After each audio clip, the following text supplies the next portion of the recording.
Ndabahaye mwiriwe abariko baradukurikirana ikindi kiganiro nezererwa urugo rwawe, ikiganiro c'ingo n'imiryango mushikirizwa na Muhoza TV imisi yose kuwa gatandatu, jewe ndakibashikiriza ni Clemence Gasana. Uyu musi tugiye kuvugana ibijanye n'imvugo z'urukundo. Umwanditsi Gary Chapman yaranditse imvugo zitanu z'urukundo. Imvugo iha agaciro umukunzi wawe, iyo ni iya mbere. Uha agaciro umukunzi wawe mu kumubwira amajambo amutera intege kandi amufasha canke amuruhura mu mutima wiwe. N'amajambo meza arimwo urukundo birumvikana, yumva aryohewe, akumva aguwe neza. Kumarana umwanya n'umukunzi wawe, ukamubwira amajambo nyene ushaka kuvuga ndanezerejwe no kuba turi kumwe, ndanezerejwe no kuba twaramenyanye, uri inshuti canke umugenzi mwiza, uri uwo niyumvamwo cane. Ukuganira rero ivyo mwahisemwo navyo ni vyiza, mukaraba ibintu mushira kuri ordre du jour, mukavuga tuti uyu musi tuza kuganira ibi n'ibi, navyo ni vyiza. Uragerageza rero kumuvugisha no kumwumviriza, urashobora kumubaza ibibazo ushaka mu gihe uriko urondera kumenya, uteza kumenya kugira ngo mumenyane nuko muganira kandi ukabaza n'ibibazo, ukamenya ivyiyumviro vyiwe, ukaraba ibigumbagumba vyiwe, n'ivyifuzo afise canke n'indoto afise. Ivyo vyose birakenewe kugira ngo muvugane, ariko kandi ntuze ukore ikosa ngo uje mu materefone canke uje mu bindi uje kuvugana n'abandi bantu mu gihe mwahanye gahunda yo kwicara kugira ngo mushobore kuvugana. Si vyiza, biratuma mugenzi wawe atsitara. Hariho rero kumuha amaserivise, kumuha amaserivise turabona akarorero keza cane muri Bibiliya. Yesu yaratanze akarorero igihe yoza ibirenge vy'intumwa, ikimenyetso yuko abakunda.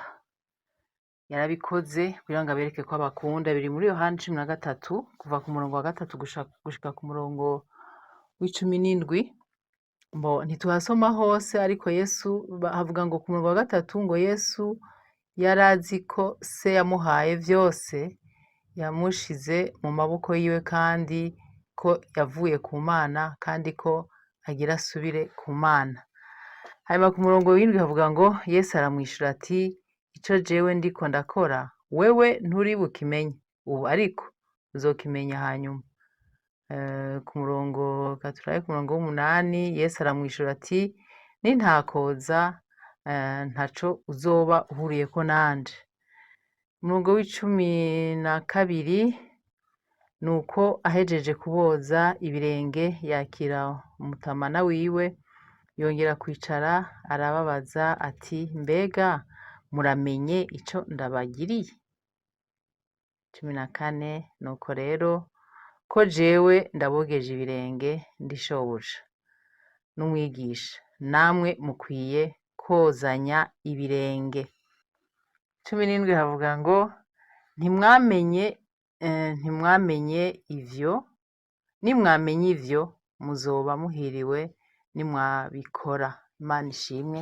Rero kwari ukubereka yuko Yesu yaciye bugufi, ko hariho abantu usanga abagabo canke abagore mengo ntibashobora guhana amaserivise amwamwe, ari umugabo ari umuhungu agaca avuga ati nobigira ibi yoba ngaye, canke umukobwa akavuga ati nobigira ibi yoba ngaye.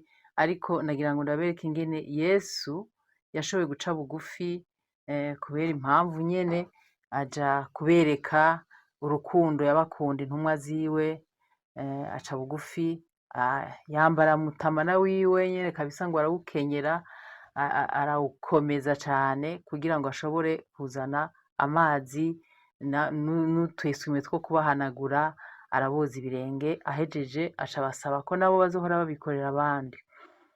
Rero iyo demonstration yarabateye intege. Ahejeje iyo demonstration Yesu yarabateye intege abigishwa biwe, abasaba kuzobikorera abandi. Yaravuze ati ko muwenda bikoze namwe muzobikorera abandi.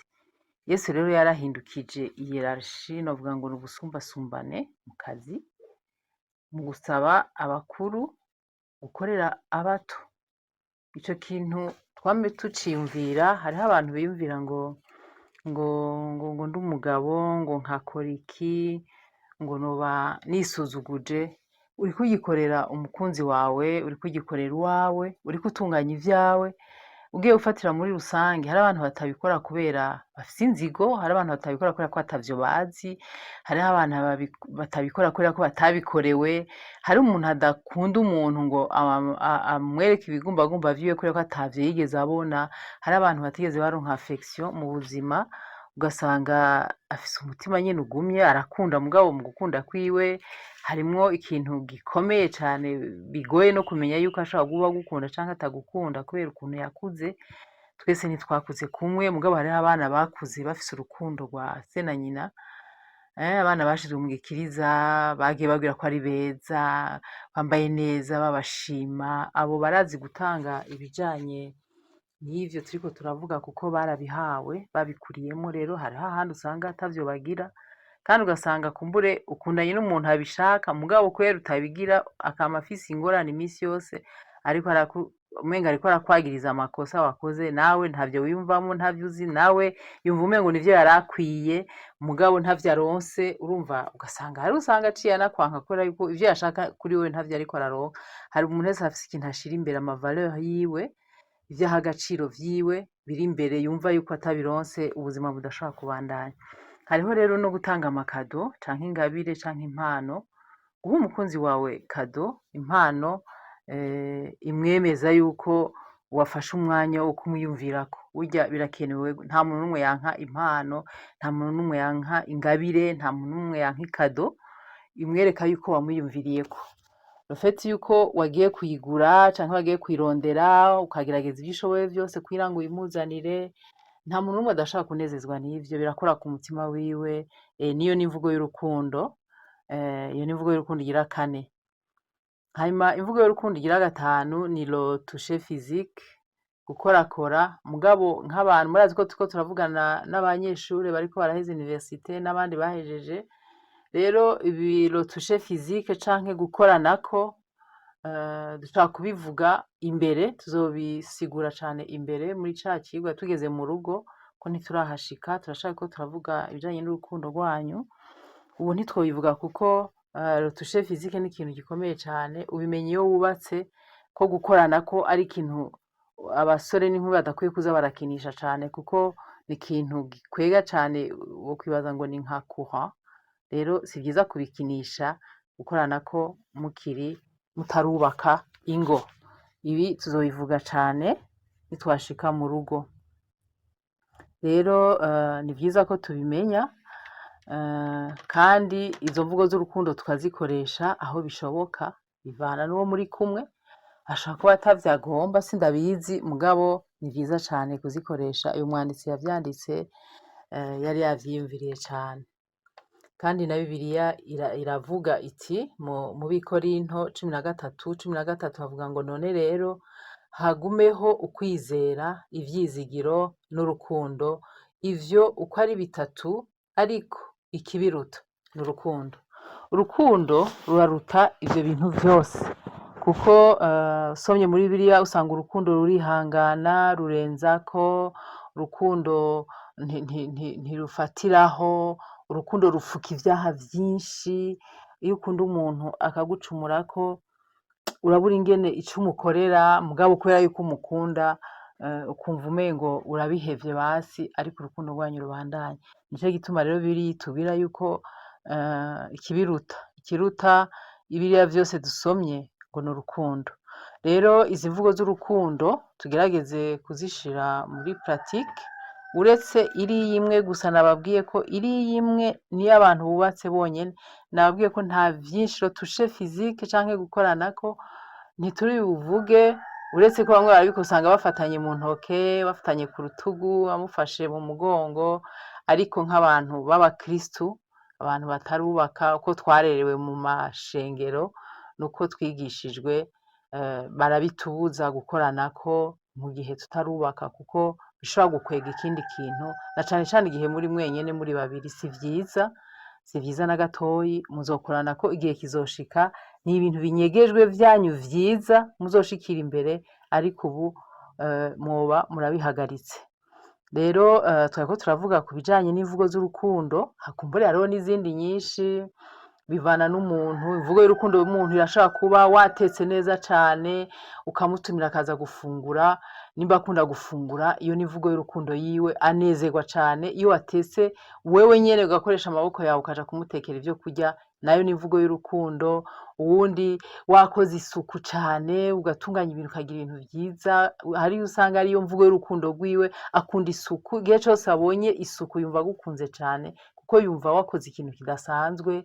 N'abantu baratandukanye cane, baratandukanye. Uwundi imvugo y'urukundo yiwe nuko mufata urugendo mukagira voyage, mugatembera mu biti kuraba amazi, aho niho yumva iyo mvugo y'urukundo yiwe, ni wamujanayo yumva yuko anezerewe cane kandi agukunze, kuko niyo mvugo y'urukundo rwiwe. Rero abantu baratandukanye, ntidusa n'izindi tutavuze aha, tugenda turakuramwo bikeyi kubera n'umwanya, tugenda turavuga bike bike kugira ngo umwanya ntudusige. Rero reka turekere ngaho, tuzobandanya mu ndwiza. Reka dusenge. Mwami Yesu, ndagushimiye, uri Imana nziza yo kwizigirwa, urahambaye kandi urakomeye. Izi mvugo z'urukundo Mwami tuvuze, uyu mwanditsi yanditse, n'izindi tutavuze, Mwami ndasenze kugira ngo aba bantu, aba bajene bakundana, ubereke umwe wese amenye imvugo y'urukundo ya mugenzi we. Kumbure ntibisa n'ibi tuvuze, hari igihe bishobora kuba binyuranye n'ibi tuvuze, ariko umwe wese arafise imvugo y'urukundo rwiwe. Mwami ndasenze rero kugira ngo bagirire neza kandi ubafashe kugira ngo babimenye, bicare bayage, baganire, bamenye imvugo y'urukundo rwabo. Urakoze Mwami, ndagushimiye, izina ryawe nishimwe hejuru mu izina rya Yesu, amen.